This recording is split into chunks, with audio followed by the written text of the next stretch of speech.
Hey everyone, welcome to the 5 Minutes With show. Today we're with Gemma. How are you, Gemma? Good, thanks. How are you? Very good. Thanks for joining us today. It's a pleasure. And we're going to get started with a quick question. Tell us a bit about yourself. So my name's Gemma. I'm 22. I live in Brizzy, in Australia, for those who don't know where Brisbane is. And I basically play footy full time. So yeah. Yeah, awesome. Who are you playing footy for?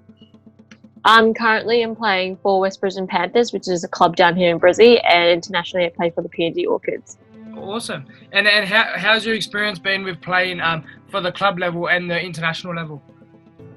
Oh, it's been definitely the two, with club and international, it's always different. It's such a big jump when you play club towards international level. But it's been great.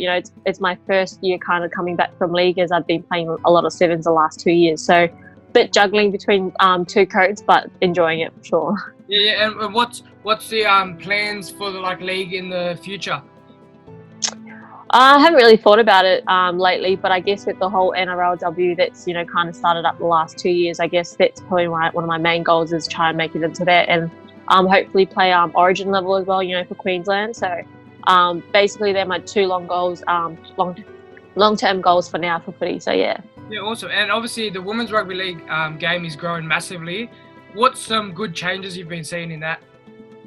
I guess just the support that the women get for rugby. It's always the men's. It's always about the men's. But definitely, they've decided to put an NRLW out, which is, I think, massive, and it's such a big pathway for the women that are playing, all sorts of footy down here. So I guess the biggest thing I'd say is they're just creating more pathways for the women here. So I think that's really big that we've been having support, from everyone, and definitely the NRL for that. So yeah. Yeah, 100%. And it's crazy to see how far it's come in 2 years.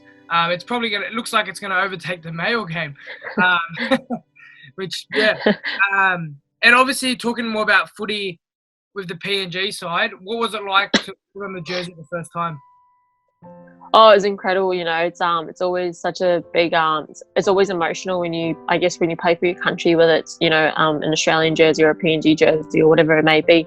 But I guess all the hard work that you do, and when you finally get to put that jersey on, it's kind of like a feeling where you're like, yes, I did it. So I think the biggest thing is it's really quite emotional playing for your country, and it's such a big thing. So yeah. Yeah. What else do you do outside of the game? I used to do a little bit of landscaping as part of my part-time job when I'm not traveling, because for sevens, like I said, I was traveling the world quite a lot and going back to PNG quite a lot. So when I wasn't doing that, I was kind of just doing part-time. Otherwise I'd just be at home helping my mum. My mum's a stay-at-home mum, and I've got little sisters, so I'd just be helping her at home. Yeah, of course. Yeah, looking after the family. What was the best thing about traveling? I think just seeing different cultures and all around the world.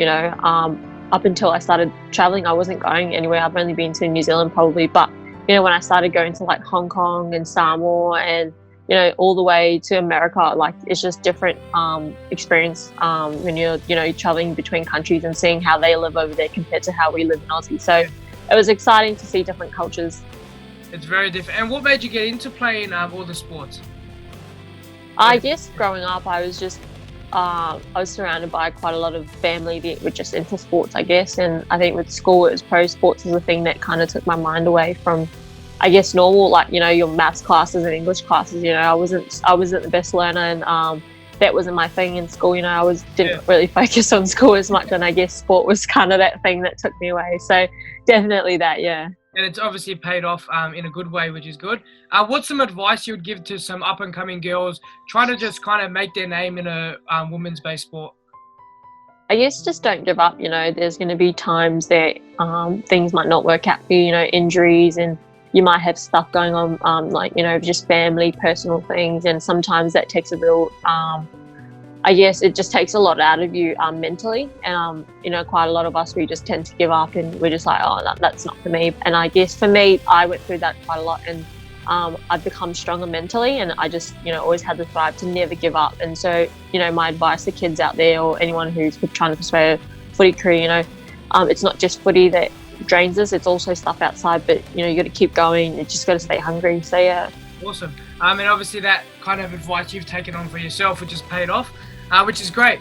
We're going to get on to our last minute of stuff, so it's called speed rounds. If you've watched the show, it's quick to ask questions, really your brain. So we'll start with a would you rather, dogs or cats? Dogs. Apple or Samsung? All Apple. Favorite food? KFC. KFC. Favorite Athlete animal? life. Dolphin. What's your favorite meal from KFC? Oh, I just say that's a good one. Oh, I forgot what it's called because I haven't had KFC in ages, but it's the one with like you just get 3 chicken and a bun and the gravy and chips. That's it. The three-piece meal. That's it. Three-piece meal. And our last question that we ask everyone on the show: do pineapples belong on pizza? Definitely. All right. Thanks everyone for watching, and big thank you to Gemma. We'll link your stuff in the bio so they can check you out. Thanks for watching, and thanks for joining us on the show. Thank you. Awesome.